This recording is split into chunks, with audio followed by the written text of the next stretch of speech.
Magandang hapon sa inyo. Nais ko sanang mag-alay ng tula para sa inyo.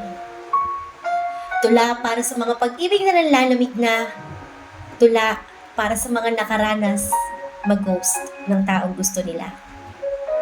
Tula para sa mga umaasa kahit na wala nang sila. In short, tula para sa mga nagmamahal pero paulit-ulit din namang nasasaktan.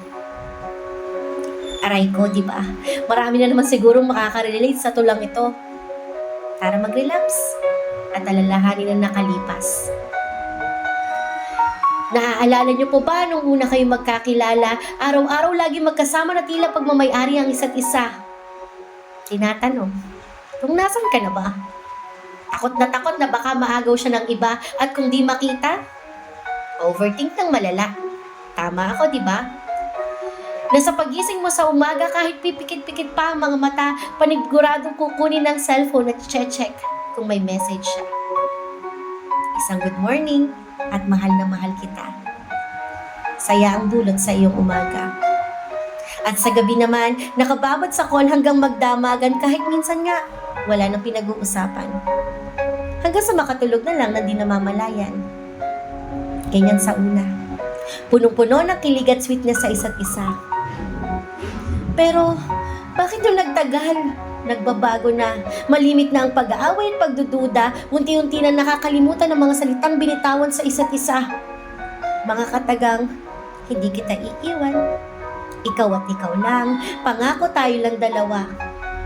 Bla, bla, bla. Nakakatawa, diba? Mga salitang akala mo walang hanggan pero di naman pala kayang panindigan. Yan ang masakit na katotohanan.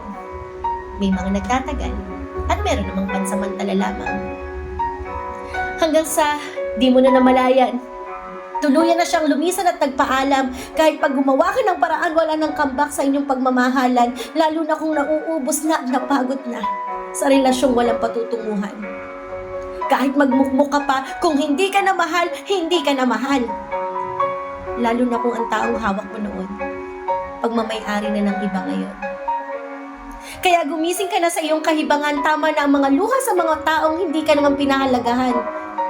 Huwag ka nang mag-aksaya ng panahon kung sa huli ikaw lang ang dihado. Magmahal ka hanggat gusto mo, pero huwag mo siyang gawing mundo mo. Kailangan mo ding mahalin ang sarili mo para kaya mo pang bumangon pag nawala na siya sa piling mo.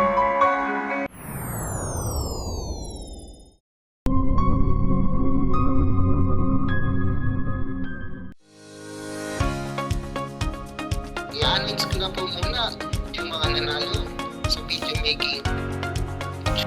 Ang ating first Hazel IC Isla de Rapina.